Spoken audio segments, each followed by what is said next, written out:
Hi, welcome to the final day, day 12 of our 12 Days of Christmas series, our Yarny Adventure to Santa Fe. Um, and today I'm going to talk about the last color. So if you haven't already opened it, here it is. Day 12 is Loretto Stairs. Loretto Stairs. And yes, this is the color right here. It's this brown, and they're lighter and darker brown because this is the color of wood. It's a wooden staircase in a chapel in Santa Fe, which is actually one of the most famous things to see there. And so I couldn't leave it out. And it's considered by some the miraculous staircase. And I've got a little video to show you. Here we go. Let's see. I need to, yeah, here we go. Bring that up and play this. It's not that, it's just 2.5 minutes. It's gorgeous.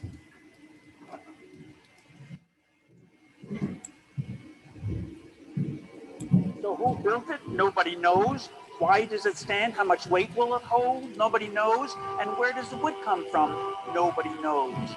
And that's why this staircase is still known as the miraculous staircase even to this very day. There's no support structure. Look at that. My name is Richard Lindsley. I'm curator here at Loretto Chapel. I've worked here since 1976. I want to tell you the story about our chapel and the staircase. Our chapel was built by a French architect by the name of Projectus Millet. He patterned this after Sainte-Chapelle in Paris. It's my belief that Projectus Millet wanted to put in a circular staircase to our choir loft right from the beginning, but apparently he was not able to find anyone in 1877 to come all the way from France and help him do that. So he completed the chapel in 1878, after 5 years of working on it, with no access to the balcony. And then, a year later, he died. The sisters asked the local carpenters to build the staircase, but they failed. They didn't know how to do it. On the last day of their novena, just as they finished their final prayer, a knock came at the chapel doors, and this elderly man with a gray beard and a donkey by each side telling the sister that he'd come to build their staircase. But he turned out to be a little bit strange because he was very reclusive. He insisted upon working inside this chapel with the doors locked, never allowing anyone to see him work on the staircase. This went on for 3 months, until finally one morning the sisters came in, and to their surprise, he was gone. So to this day, it is still a historical mystery who that strange man was. And I'll find out the details on the other side.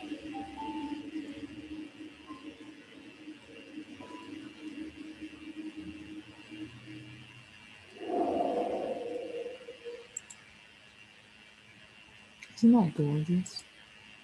Isn't that gorgeous?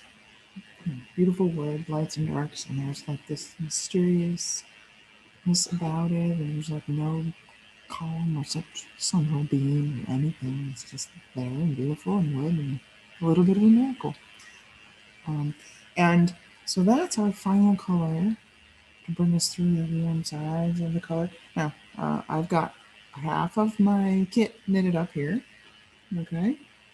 So there's all 12 colors, starting here with Christmas and Pines All the Time, Meow Wolf, Sage and Green Chili, Blue Sky, Big Sky Country, Turquoise Stone, Silver the Market, and Ski Santa Fe, and Raw Paulette Sandstone, Adobe Love.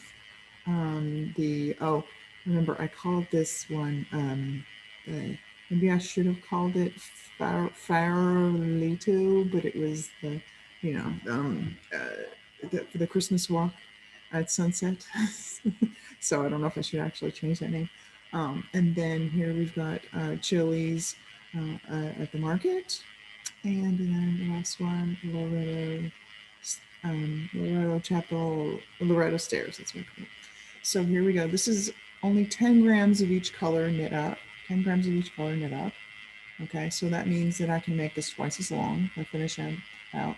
And my original plan, which I may stick to, is to kind of, if you can see that, kind of like I've knit half of it.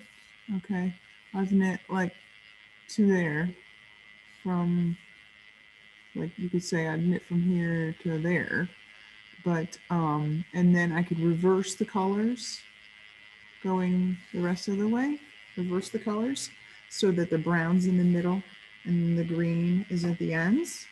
And that was kind of like my original plan. I may stick to that. I'm trying to decide if I'm gonna go asymmetrical or not. Like there's 9 sets of row 1 and row 2 of the pattern here for each color. And so I could do, like now that I've done 9 of each, I could do 5 of each, and then 3 of each, and then 1 of each. So to have something a little bit more asymmetrical. But I'm also thinking that it's most impactful if the colors are a little bit wider stripes. So I'm debating on which way I should finish it. And I'm gonna, at this point, because I've got some other Christmas knitting I need to do anyway, I'm gonna kind of wait to let you guys catch up and see if any of you are knitting the colors and see what you're knitting. I mean, I know you may be knitting a completely different pattern, but I'd just love to see what you do with it before I finish this one out. So I'm gonna put it down. And normally I'm a monogamous knitter, but I'm gonna put this down for a while and then revisit. And I'll be posting these videos in the Facebook group and see what people say. And I'll be excited to see if any of you are knitting yours up, and even if you're not, what you got to say about it. And I hope you've enjoyed this little yarny adventure to Santa Fe, and that we'll all be able to actually go there sometime very soon.